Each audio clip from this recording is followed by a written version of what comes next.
الحمد لله نحمده ونستعينه ونستغفره ونؤمن به ونتوكل عليه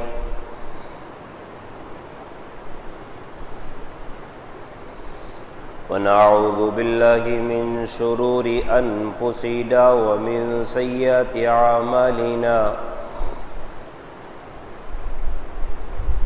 من يهده الله فلا مضل له ومن يضلل فلا هادي له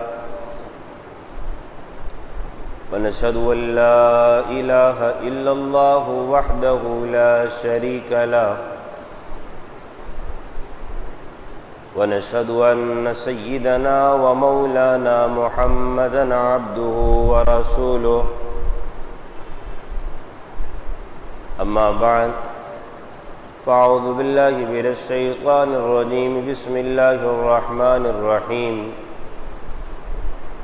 يا أيها الذين آمنوا اتقوا الله وقولوا قولا سديدا صدق الله العظيم ونحن على ذلك لمن الشاهدين والشاكرين والحمد لله رب العالمين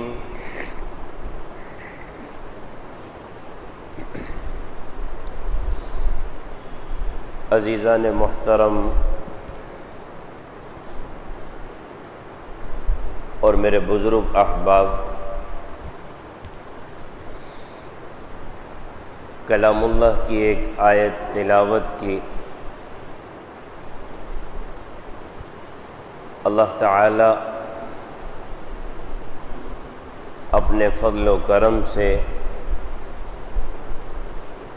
صحیح بات کہنے اور اس پر ہمیں عمل کی توفیق نصیب فرمائے۔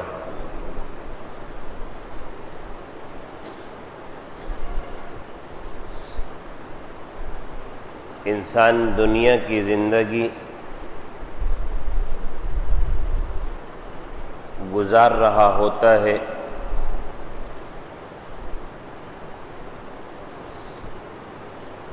تو شیطان کسی حالت میں اس انسان سے راضی نہیں ہے، چونکہ اس کا منشور یہ ہے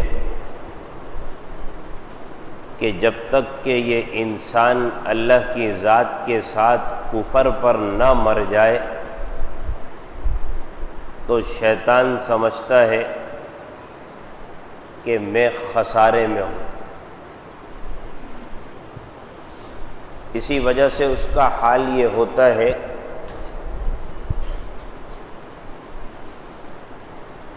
کہ مرتے دم تک انسان کو ورغلانا، بہکانا، گمراہ کرنا، یہاں تک کہ اگر وہ دنیا سے جا رہا ہو تو جاتے وقت بھی اس کا پیچھا کرنا اور مرتے مرتے وقت تک کہنا اکفر اکفر اکفر، کہ تو اللہ کی ذات سے کفر کر لے، میں تیرے ساتھ ہوں، پریشان نہ ہو، میں تجھے بچا لوں گا۔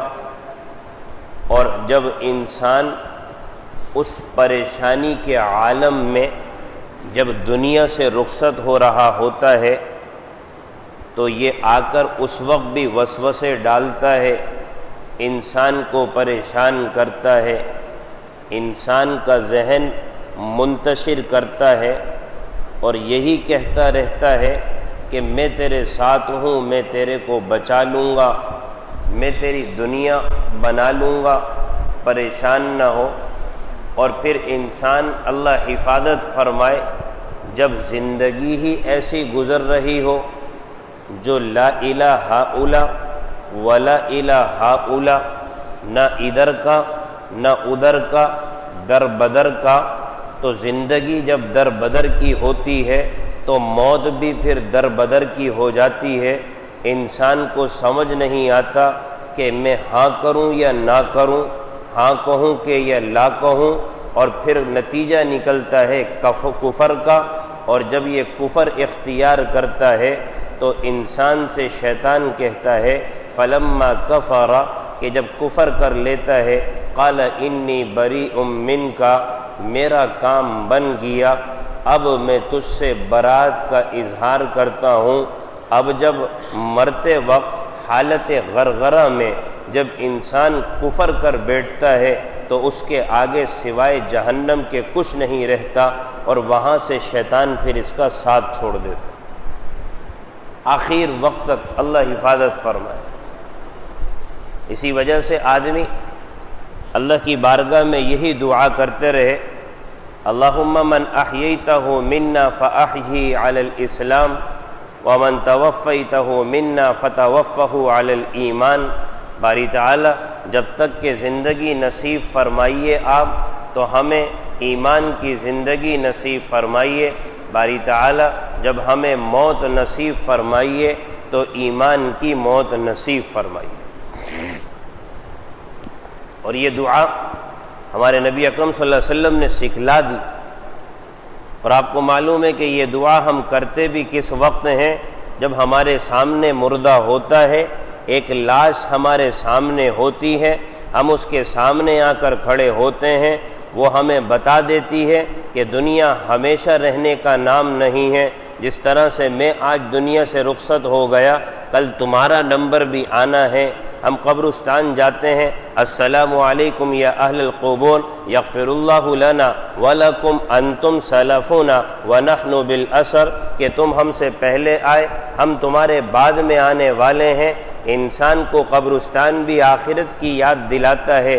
یہ انسان جب قبرستان میں جانے سے پہلے انسان کے سامنے مردہ پن کی حالت میں لیٹا ہوا ہوتا ہے، تب بھی یہ آخرت کی یاد دلاتا ہے۔ اور صرف آخرت کی یاد نہیں دلاتا بلکہ سامنے والوں سے کہتا رہتا ہے اپنے ایمان کی حفاظت کرنا، اپنے دین کی حفاظت کرنا۔ دین کے ساتھ دیکھو تمہارے سامنے جس طرح سے میں رخصت ہو گیا، کم سے کم میرے پاس دین و ایمان کی دولت تو ہے۔ تم مجھے دیکھ کر اللہ سے دعا کرتا رہنا، اور میرے کو دیکھ کر میری جنازے کی دعا میں بھی یہی دعا اپنے لیے کرنا، اللہم من احییتہ منا فاحیی علی الاسلام ومن توفیتہ منا فتوفہ علی الایمان۔ باری تعالیٰ جب تک کہ زندگی نصیب فرما تو ایمان کی زندگی نصیب فرما، باری تعالیٰ جب موت نصیب فرما تو ایمان کی موت نصیب فرما۔ یہ ہمیں گویا کہ مردہ بھی کہہ رہا ہوتا ہے۔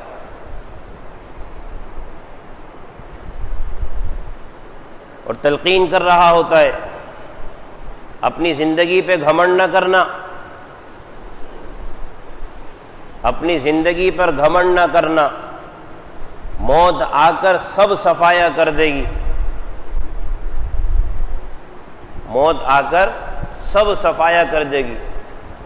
جب لاد جلے گا بنجارا تو پھر تو سب کو اکھاڑ کر پھینک دیتی ہے یہ موت، پھر کسی کو نہیں دیکھتی کون کتنا طاقتور ہے، کون کتنا جناب والا دنیا کے اعتبار سے جلال والا ہے، وجاہت والا ہے، مال والا ہے، عزت والا ہے، دولت والا ہے۔ جب یہ دنیا کے سامنے انسان رہ کر زندگی گزارتا ہے تو ہمارے جانے والے ہمیں کہتے رہتے ہیں گھمنڈ کی زندگی مت گزارنا، اللہ سے کہتے رہنا اللہم اغفر لحینا ومیتنا وشاہدنا وغائبنا وصغیرنا وکبیرنا وذکرنا وانثانا، کہ اللہ ہماری مغفرت فرما دے، یا اللہ ہمیں مغفرت فرما کر جہنم سے آزاد فرما دے۔ گویا کہ ہمارے جانے والے ہم سے کہتے رہتے ہیں اپنے اعمال کو دیکھ کر گھمنڈ نہ کرنا، سب کچھ کہتے ہوئے کرتے ہوئے بھی یہی کہنا ربنا فاغفر لنا ذنوبنا وکفر عنا سیئاتنا وتوفنا مع الابرار۔ باری تعالی ہمارے گناہوں کو معاف فرما دیجئے۔ ارے گناہوں کو معاف فرمانے کے ساتھ ساتھ ہمارے گناہوں کو مٹا بھی دیجئے۔ اور مسلمان تو اللہ کی رحمت سے امید رکھ کر دعا کرتا ہے، باری تعالیٰ گناہوں کو مٹانے کے ساتھ ساتھ ہمارے گناہوں کو نیکی میں بھی تبدیل کر دیجئے۔ اور پھر اللہ سے امید رکھ کے کہتا ہے وَتَوَفَّنَا مَعَ الْأَبْرَارِ۔ باری تعالیٰ جو آپ کے فرما بردار بندے ہیں، اطاعت گزار بندے ہیں، جو آپ کو راضی کر کے زندگی گزار کے دنیا سے جاتے ہیں، یا اللہ ان کی موت ہمیں نصیب فرمانا۔ یہ مسلمان کی زندگی۔ اللہ اکبر۔ جب ہمارا جانے والا بھی ہمیں تلقین کرتا ہے، ہمارے زندے تو ہمیں تلقین کرتے رہتے ہیں، الحمدللہ ہمارے زندے ہمیں تلقین کرتے ہیں، اور کس بنیاد پر کرتے ہیں؟ کنتم خیر امۃ اخرجت للناس تأمرون بالمعروف وتنہون عن المنکر وَلْتَكُمْ مِنْكُمْ أُمَّةٌ يَدْعُونَ إِلَى الْخَيْرِ وَيَأْمُرُونَ بِالْمَعْرُوفِ وَيَنْهَوْنَ عَنِ الْمُنْكَرِ۔ یہ ہمارے زندے ہمیں تلقین کرتے رہتے، کرتے نہیں کرتے بھائی؟ آسان کام نہیں ہے۔ اللہ کے راستے میں آدمی اپنے آپ کو لگا دے، اپنا وقت لگائے، اور کام صرف کیا ہو؟ امر بالمعروف نہیں ہے، کام کیا ہو؟ امر بالمعروف نہیں، اس سے آگے کوئی بات نہیں ہے۔ تو ہمارے زندے بھی ہمیں تلقین کرتے رہتے ہیں، ہمارے مردے بھی ہمیں تلقین کرتے رہتے ہیں، سمجھاتے رہتے ہیں، اور سمجھانے والے بھی اپنے آپ کو مٹا کر سمجھاتے ہیں، اور سمجھاتے وقت اپنے آپ کو سب سے بڑھ کر ضرورت مند سمجھتے ہیں، اور ان کے بڑے بھی ان کو یہی تلقین کرتے ہیں۔ جب کسی کے دروازے پر جا کر دستک دو، اور دینے کے بعد جب اس کو اللہ کی طرف بلاؤ تو نیت یہ رکھو کہ سب سے بڑھ کر میں ہدایت کا محتاج ہوں، میں ہدایت کا محتاج۔ یعنی وہاں پر بھی یہ نہ سمجھنا کہ سامنے والا جاہل ہے، سامنے والا گمراہ ہے، سامنے والا فاسق ہے، سامنے والا فاجر ہے، اللہ کو ناراض کرتا ہے، دین سے دور ہے، باغی ہے۔ نہیں، پہلے اپنی نیت کر کے سمجھانے کی کوشش کرنا، اور پھر وہ اس کا اثر کیا بتاتے ہیں؟ پھر بات میں اثر ہوگا، بات میں اثر ہوگا۔ جب اپنی نیت کر کے زبان سے کوئی بات نکالو گے نا، تو اپنی ذات جب مقدم ہوتی ہے، آدمی اپنی ذات کے لیے سب سے بڑھ کر وفا کرتا ہے، اور اپنی وفا کے ساتھ دوسرے کو شامل کر لے تو دوسرے کو شامل کرنا آسان ہوتا ہے۔ ورنہ پھر شیطان کہتا ہے میں دوسرے کا بوجھ کیوں اٹھاؤں، میں دوسرے کا بوجھ کیوں اٹھاؤں؟ نہیں، تو بڑے سکھا کیا دیتے ہیں، جب کسی کے ہاں جاؤ اور دروازے پر دستک دو تو کہہ دو کہ سب سے بڑھ کر میں محتاج ہوں۔ تمہارے لیے الفاظ نکالنا آسان ہوگا، تمہارے لیے ہدایت کی طرف بلانا آسان ہوگا۔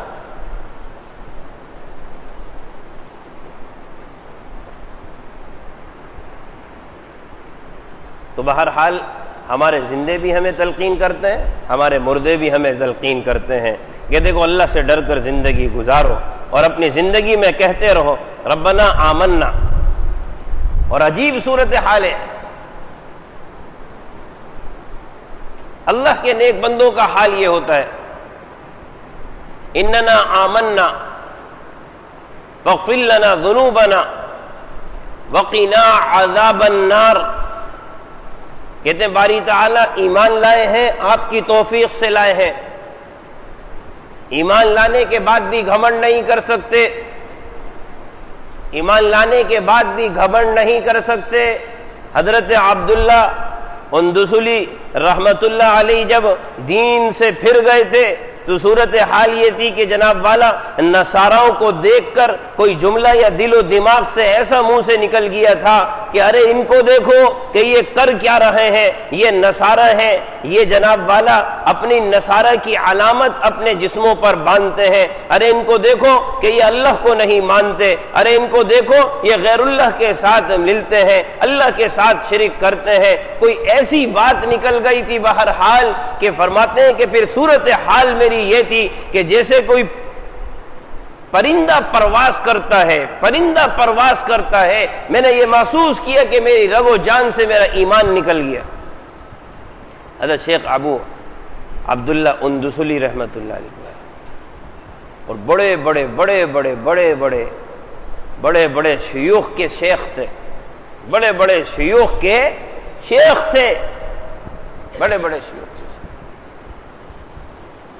اور نوبت یہاں تک کہ آئی کہ وہاں پر ان کی جو برادری تھی نصارہ کی، ان میں سے ان کی عورت کے اوپر فریفتہ ہوئے، یہاں تک کہ پیغام نکاح دے بیٹھے، یہاں تک کہ انہوں نے شرط لگائی کہ ہمارے سور کو چراؤ گے تو پھر ہم اپنی برادری کا نکاح تمہارے ساتھ کریں گے، سور کو چراؤ گے۔ اس پر بھی راضی ہوگا؟ سور کو چراؤ گے پھر ہم اپنی برادری میں سے لڑکی دیں گے. اور یہاں جتنے بھی بڑے بڑے شیوخ تھے اللہ کی بارگاہ میں ہدایت کا سوال کر رہے تھے کہ اللہ ہمارے شیخ کو ہدایت نصیب فرما. یہ ہدایت اللہ کے ہاتھ میں. انک لا تہدی من احببت، تم جسے چاہو ہدایت نہیں دے سکتے. ولکن اللہ یہدی من یشاء، لیکن اللہ جسے چاہے ہدایت دے سکتا ہے. انک لا تہدی من احببت.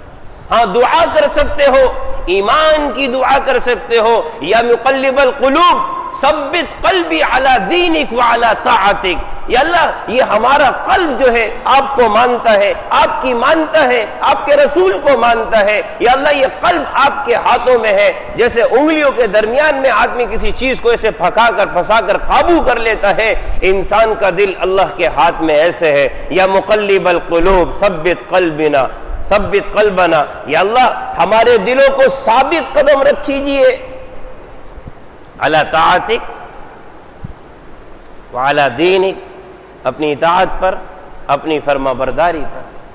تو اللہ سے دعا تو مانگتے ہیں نا کہ اللہ ہدایت نصیب فرمائیے. اور یہاں پر سب کے سب دعاؤں میں لگے ہوئے، سب کے سب دعاؤں میں لگے ہوئے. اور پھر دعا کا نتیجہ یہ ہوا کہ اللہ نے دعا کو قبول کر لیا. اور پھر شیخ کے پاس خدمت میں گئے، ان کو پھر دوبارہ ایمان کی دعوت دی تو ایمان انہوں نے قبول کیا. اور پھر کہا کہ کیا بات ہے؟ آیت پڑھ کے سنانے لگے، اللہ جسے گمراہ کر دے کوئی اسے ہدایت نہیں دے سکتا. اللہ جسے گمراہ کر دے کوئی اسے ہدایت.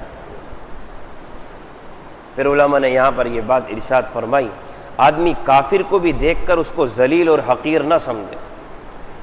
کافر کو بھی دیکھ کر ذلیل اور حقیر نہ سمجھے.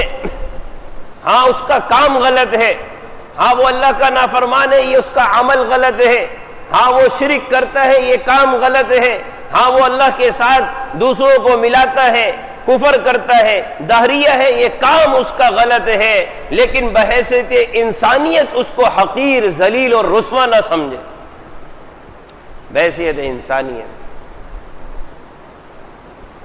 آپ صلی اللہ علیہ وسلم کافروں کے لیے دعا کرتے تھے نہیں کرتے تھے ہدایت کی؟ کام کو غلط سمجھتے تھے لیکن مانگتے تھے یا اللہ اس کو ہدایت نصیب فرما دیجئے. ان کی ذاتوں سے بغض نہیں تھا اللہ کے نبی صلی اللہ علیہ وسلم کو، کافروں کی ذاتوں سے بغض نہیں تھا. تبھی تو اللہ تعالیٰ سے کہتے تھے باری تعالیٰ میری قوم کو ہدایت نصیب فرما، یہ جانتی نہیں ہے. یا اللہ ان کو ہدایت نصیب فرما، یہ سمجھتی نہیں ہے.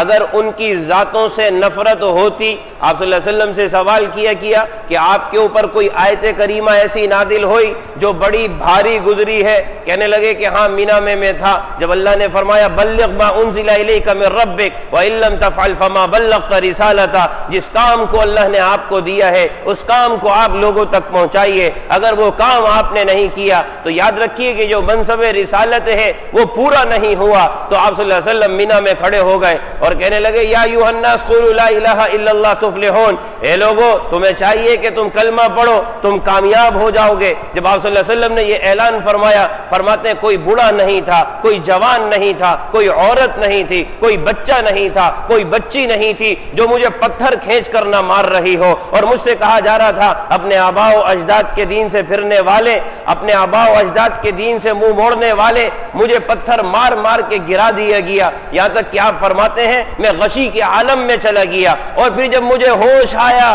تو ایسا نہیں کہا کہ یا اللہ ان لوگوں نے مجھ پر سنگریزی کی ہے، آپ آسمان سے ان پر پتھر برسا کر ان کو تباہ اور برباد کر دیں، بلکہ کہنے لگے یا اللہ میری قوم جانتی نہیں ہے، آپ انہیں معاف فرما دیں. قوم جانتی نہیں، انہیں معاف فرما دیں، انہیں ہدایت نصیب فرما دیں. کافروں کی ذات سے نفرت نہیں تھی، کافروں کی ذات سے. اللہ حفاظت فرمائے. آج مسلمان سے نفرت کرتا ہے میرا عزیزو، گناہگار ہونے کی بنیاد پر، فاسق ہونے کی بنیاد پر. اور وہ جناب والا نفرت میں اتنا بڑھتا چلا جاتا ہے کہ اس کی ذات سے نفرت کرنا شروع کر دیتا ہے، اس کی ذات سے نفرت کرنا شروع کر دیتا ہے. جبکہ شریعت کا حکم ہے کافر کی ذات سے نفرت نہ کرو، مسلمان تو مسلمان ہیں، کافر کی ذات سے نفرت نہ کرو۔ حضرت عطا اللہ شاہ بخاری رحمۃ اللہ علیہ کے یہاں جو وہ آتا تھا نا جمعدار جو آتا تھا، اور وہ جمعدار جب آتا تھا آنے کی صورت میں ان کے گھر کا جو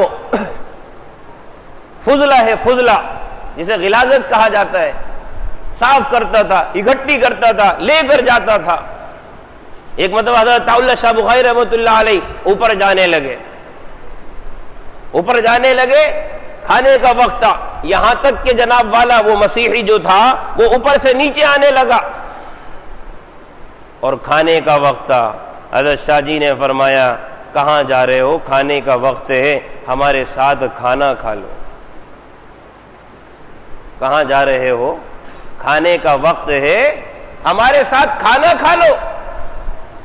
اوپر لے گئے، کہا کہ آپ شاہ جی ہو اور ہم جمعدار ہیں، ہم اور آپ برابر کہاں ہیں؟ حضرت نے اپنے ساتھ دسترخوان پر بٹھایا اور بٹھانے کی صورت میں ایک نوالا اپنے ہاتھ سے توڑ کر اسے دیا، اور ظاہری نجاست اس کے ہاتھ پر نہیں تھی۔ حضرت نے فرمایا ایک نوالا تو اپنے ہاتھ سے مجھے کھلا۔ تو کہنے لگا آپ اور میں کہاں؟ آپ نے فرمایا بحیثیت انسانیت تو اور میں برابر ہیں۔ بحیثیت انسانیت تو بھی اللہ کی مخلوق ہے، میں بھی اللہ کی مخلوق۔ کتے کو مارنا جائز نہیں ہے۔ اگر اللہ نے کسی جانور کو سور بنا دیا تو سور کو تکلیف دینا، بات سمجھ رہے ہیں؟ یہ دین اسلام ہے، دین اسلام۔ سور کو کھانا تو جائز نہیں ہے، حرام ہے، حرام، لیکن اسے تکلیف دینا ناجائز ہے۔ شریعت کا مزاج دیکھ رہے ہیں آپ؟ کتا حلال نہیں ہے لیکن تکلیف دینا حرام ہے۔ کیا شریعت ہے؟ سمجھ میں آ رہی بات بھائی؟ اسی کو تو کہتے ہیں شریعت کا مزاج، اللہ کے احکامات۔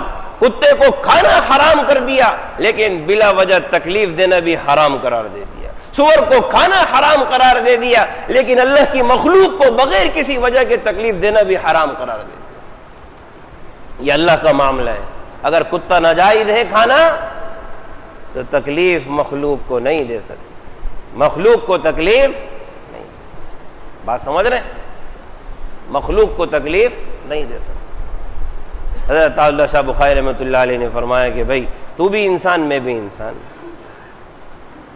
حضرت نے فرمایا میرے ساتھ بیٹھ کے کھانا کھایا۔ کھانے کے بعد گھر پر گیا، پوری اپنی فیملی کو لے کر آیا۔ کہنے لگا شاہ جی اسلام تو ہم نے آپ کے پاس دیکھا ہے، اگر یہی دین اسلام ہے تو مجھ سمیت میرے پورے کنبے کو آپ لا الہ الا اللہ پڑھا دی، ایک لقمے کی بنیاد پر، اور اس انسانیت کے ساتھ بحیثیت انسان انسانیت والے اعمال کرنے کی بنیاد پر وہ دین اسلام میں داخل ہو رہا ہے، دین اسلام میں داخل ہو رہا ہے۔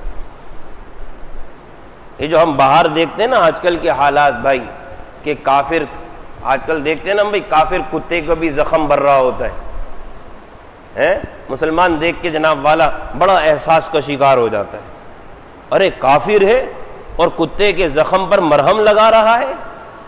میرا عزیزو اس سے پہلے یہ تعلیمات تو ہمارے دین نے ہمیں دی ہے، ان سے پہلے یہ تعلیمات ہمارے دین نے ہمیں دی ہے۔ ارے پیاسے کتے کو پانی پلانے پر آپ صلی اللہ علیہ وسلم نے فرمایا اللہ نے زانیہ کی مغفرت فرما دی ہے، اس سے پہلے تو ہمارا دین ہمیں سبق دے رہا ہے۔ بایزید بستامی رحمت اللہ علیہ کی اگر مغفرت ہو رہی ہے تو اس کتے کے پلے کو اٹھا کر لاتے ہیں، یا بلی کے بچے کو لا کر اٹھا کر اپنی رضائی میں جگہ دیتے ہیں۔ اللہ فرماتے ہیں کہ تم نے ہماری مخلوق پر رحم کرتے ہوئے اپنے بسترے میں تم نے اس کو جگہ دی، آج ہم تمہیں جنت میں جگہ دیتے ہیں۔ یہ تو ہمارا دین ہمیں سکھاتا ہے بھائی، یہ ہمارے دین کی تعلیمات ہے۔ آپ صلی اللہ علیہ وسلم کے پاس جانور آتے تھے، شکایت کرتے تھے یا رسول اللہ یہ ہمارا آقا ہم سے کام تو بہت لیتا ہے لیکن ہمیں کھلاتا پلاتا نہیں ہے۔ آپ کیا فرماتے کہ بھائی ان کا خیال کرو، ان سے جب کام لیتے ہو تو ان کو کھلاؤ بھی پلاؤ بھی۔ اور آپ صلی اللہ علیہ وسلم کیا ارشاد فرما رہے ہیں کہ ان کو جناب والا نشانہ نہ بناؤ، ان کو نشانہ نہ بناؤ، ان کو تکلیف مت دو۔ یہ آپ صلی اللہ علیہ وسلم کی تعلیمات ہے جانوروں کے حوالے سے۔ ارے یہ تعلیمات تو ہمارے دین اسلام میں بھری ہوئی ہے، لیکن مسلمان ہے کہ اپنا سبق بھول گیا، اپنا سبق بھول گیا۔ تو بہرحال آدمی اپنی زندگی میں اپنے اعمال کے حوالے سے گھمنڈ نہ کرے کہ میں دیندار ہوں، نیک ہوں، صالح ہوں، متقی ہوں، پرہیزگار ہوں، اور میں نے بڑی مشق کر کے اپنے آپ کو نیک بنا لیا ہے۔ ٹھیک ہے، نیک ہونا اچھی بات ہے، لیکن ایک بات یہ بھی ہے، نیکی کے ساتھ آدمی شرافت بھی اپنے رب سے مانگے، نیکی کے ساتھ شرافت بھی مانگے، نیک بھی ہو، شریف بھی ہو، اور اس کے بعد پھر اللہ کی طرف رجوع کرنے والا ہو۔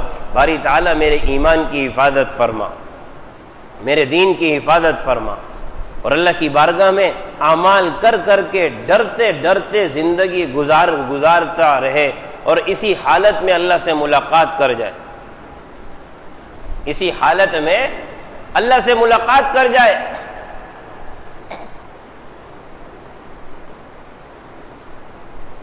غالباً حضرت عمر ابن خطاب رضی اللہ عنہ کا حال یہ تھا، عمر ابن خطاب رضی اللہ عنہ کا حال یہ تھا، یا اور کوئی صحابی تھے، جب دنیا سے رخصت ہونے لگے نا تو آنکھوں میں آنسو آ گئے۔ لوگوں نے کہا کہ آپ نیک ہیں، صالح ہیں، متقی ہیں، پرہیزگار ہیں۔ بہرحال اس واقعے میں ان کے تقوی ورع کے حوالے سے کوئی دو رائے نہیں ہو سکتی۔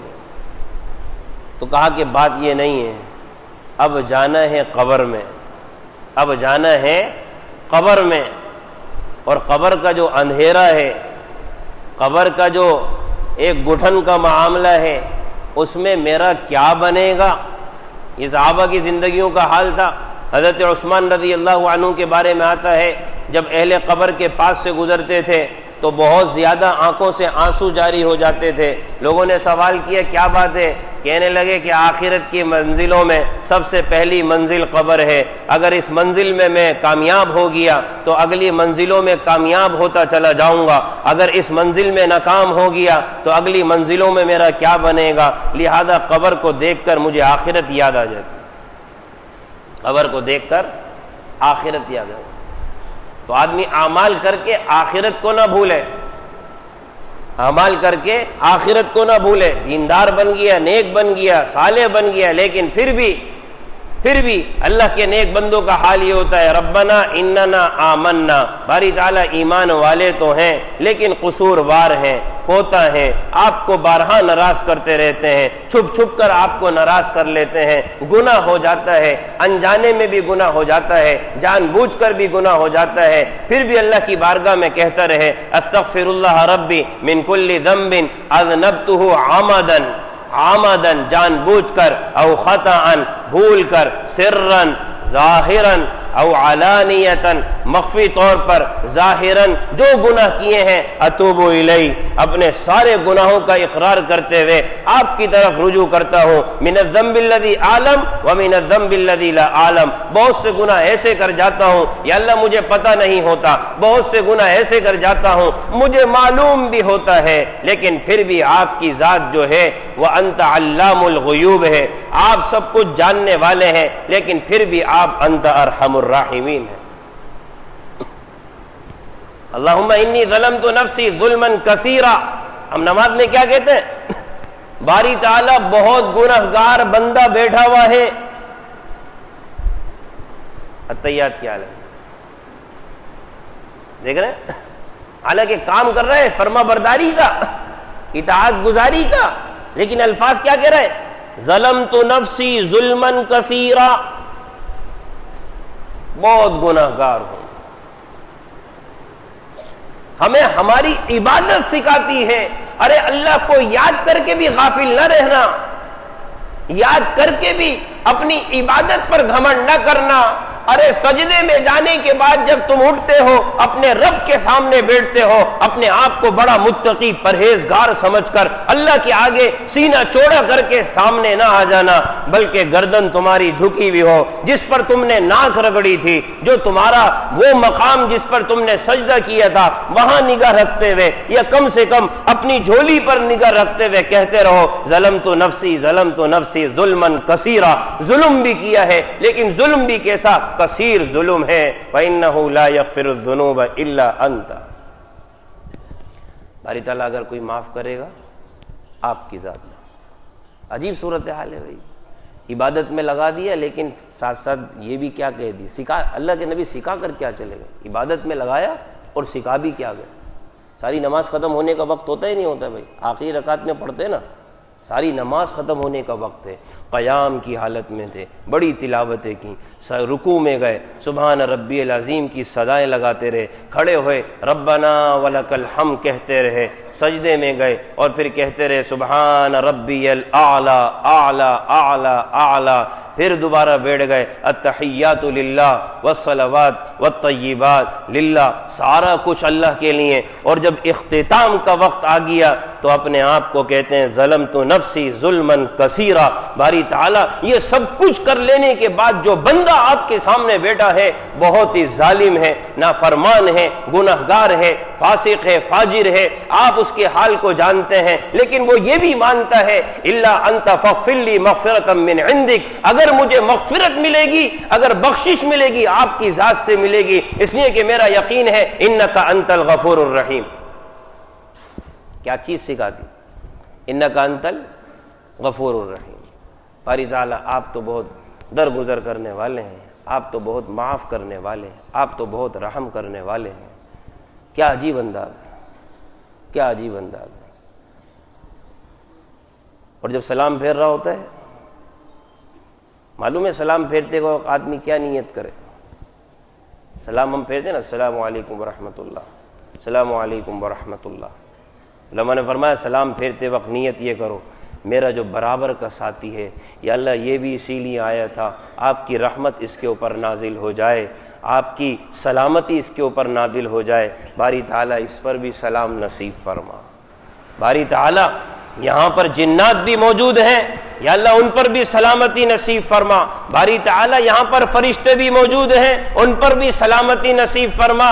ارے جو دوسروں کے لیے سلامتی مانگے، جو دوسروں کے لیے رحم و کرم مانگے، جو اللہ کی رحمت کا دوسروں کے لیے سوال کرتا ہے، فرشتہ اس کے حق میں آمین کہتا ہے، اس کے حق میں آمین کہتا ہے۔ یہ کہہ رہا ہوتا ہے السلام علیکم ورحمۃ اللہ، فرشتے کہتے ہیں یا اللہ اس کے حق میں دعا قبول فرما۔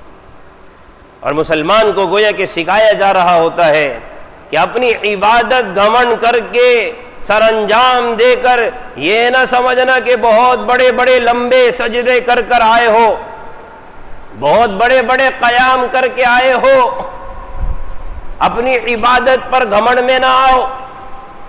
اگر مخلوق کے لیے رحم کا جذبہ رکھو گے تو آسمان والا تم پر رحم کرے گا، لہذا لمبی لمبی عبادتیں کر کے بھی اپنے برابر والوں کے لیے اللہ سے دعا کرو، باری تعالیٰ جیسے میں رحم کا مستحق ہوں یہ میرا مسلمان بھی رحم کا مستحق ہے، سلامتی کا مستحق ہے، یا اللہ اس پر سلامتی نصیب فرما، اس پر رحم نصیب فرما۔ تم پھر زمین والوں کے لیے یہ چاہو گے اللہ تمہاری بھی رحمت فرمائے گا، تمہاری بھی مغفرت فرما۔ ہمارے کو تو عبادت کر کے مٹانا اپنے آپ کو سکھایا گیا ہے، عبادت کرو مٹا دو، آخرت کے کھاتے میں جمع کرا دو بس۔ دعا سلام کے بعد آدمی کو اپنی ساری عبادتیں بھلا دی ہیں نماز نے، اور کس پر لگا دیا؟ مولانا رومی رحمۃ اللہ علیہ فرماتے ہیں نا، ارے تم تصوف کس بات کا نام سمجھتے ہو؟ بڑے بڑے سجادے تم نے بچھا دیے اور بڑی بڑی ریاضتیں تم کرنا شروع ہو گئے، بڑی بڑی تسبیحات لے کر تم اللہ اکبر کی صدائیں لگانا شروع ہو گئے۔ حضرت نے فرمایا تصوف کا خلاصہ یہ ہے مخلوق خدا پر رحم کرو، مخلوق خدا پر رحم۔ کتنے لمبے لمبے سجدے کیے نہیں کیے بھائی؟ اور جب اپنی عبادت کو ختم کر رہے ہیں تو ہمیں شریعت کیا سکھا رہی ہے؟ تمہاری عبادت اپنی جگہ، لیکن اللہ کا رحم اگر شروع ہوگا تو مخلوق کے لیے رحم کا جذبہ رکھنا پڑے گا، مخلوق کے لیے رحم کا جذبہ رکھنا پڑے گا، پھر اللہ تم پر رحم کرے گا۔ تم اپنی عبادت کو مت دیکھو، تم برابر والے کے لیے دعا کرو، تم زاہد ہو، تم پارسا ہو، تم متقی ہو، تم پرہیزگار ہو، تم حاجی ہو، تم نمازی ہو، لیکن تمہاری زندگی میں اگر مخلوق کے لیے رحم کا جذبہ نہیں ہے تو اللہ کے تم قریب نہیں ہو۔ آپ صلی اللہ علیہ وسلم جب دنیا سے جا رہے تھے دو باتیں ارشاد فرمائی تھیں، الصلاۃ وما ملکت ایمانکم، اگر نماز کے ذریعے سے اللہ کے قریب ہوگے تو مخلوق خدا کا خیال کرنا، ورنہ جتنی قربت تمہیں نماز سے نصیب ہوگی مخلوق خدا کو تنگ کرنے سے اتنا اللہ سے دور ہو جاؤ گے۔ یہ دو جملے کہے تھے نہیں کہتے بھائی؟ اس کا پس منظر کیا ہے؟ الصلاۃ وما ملکت ایمانکم، نماز میں اللہ کے قریب تو ہونا آتا ہے، یہ کر لو گے، لیکن نمازی بن کر اگر کسی کو تکلیف پہنچاؤ گے، جتنا قرب تمہیں نماز میں نصیب ہوا ہے اتنی دوری تمہارے کو پھر اللہ سے لوگوں کو تکلیف پہنچانے میں حاصل ہو جائے گی، فائدہ کچھ نہیں ہوگا۔ تو بہرحال آدمی اللہ کی بارگاہ میں یہی دعا کرتا ہے، باری تعالیٰ جیسے کیسے اعمال ہیں آپ کا فضل ہے، اللہ کے فضل کا بھی انکار نہیں کرنا ہے، ورنہ شیطان احساس کا شکار کر دیتا ہے ہماری نمازیں کیا نہیں۔ جو نمازیں الحمدللہ، جو سجدے ہیں الحمدللہ، جیسے اللہ کے گھر میں آتے ہیں سر آنکھوں پر، جیسے جھکتے ہیں الحمدللہ، ماشاءاللہ۔ ہم بڑے بڑے لوگوں کی طرح اگر نماز نہیں بھی پڑھ رہے، کم سے کم نماز میں تو آتے ہیں، اللہ کے سامنے جھکنا تو مل رہا ہے، توفیق تو ہو رہی ہے اللہ کے گھر میں آ کر، اس پر اللہ کا شکر ہو، احساس کمتری کا شکار نہ ہو کہ میرے سجدے کیا ہے، نہیں، یہ سجدے مخلوق کے لیے نہیں ہیں، اللہ کے لیے ہیں۔ اللہ تعالیٰ جانے، میرے سجدے جانے، میرے سجدے میں اگر کمی ہوتی ہے تو میرے نبی نے مجھے سکھا دیا، تم سجدے کے بعد پھر آخر میں کہہ دینا استغفر اللہ استغفر اللہ استغفر اللہ۔ اللہ تمہاری کمی کوتاہیوں کو قبول کر لے گا، احساس کا شکار نہ ہونا، اس لیے کہ تم اگر جھکو گے تو اللہ کے سامنے، اگر تم سجدے میں جاؤ گے تو اللہ کے سامنے، اگر تم اتحیات کی حالت میں بیٹھو گے تو اللہ کے سامنے، اگر نماز کی حالت میں بیٹھو گے تو اللہ کے سامنے۔ ارے جو وقت اللہ کے سامنے گزارا ہے اس کو کم نہ سمجھو، اس کو غنیمت سمجھو، یہ اللہ آپ کا فضل ہے۔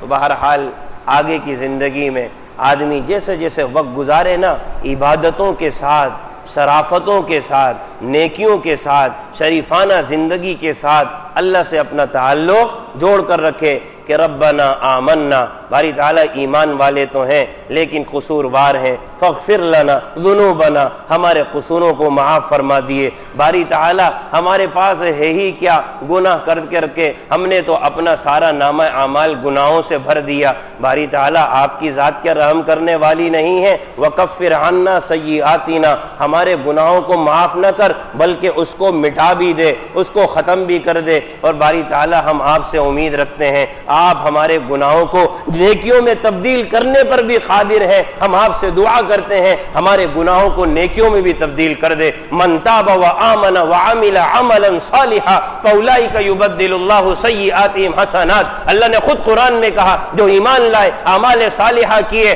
اور پھر اللہ کی طرف رجوع کرتے ہیں، اللہ ان کے گناہوں کو معاف نہیں کرتے بلکہ یبدل اللہ سیئاتہم حسنات، اللہ تعالیٰ اس قدر رحم کرنے والے ہیں کہ ان کے گناہوں کو نیکیوں میں تبدیل کر دیتے۔ اللہ سمجھ کے عمل کی توفیق نصیب فرمائے۔ وآخر دعوانا الحمد للہ۔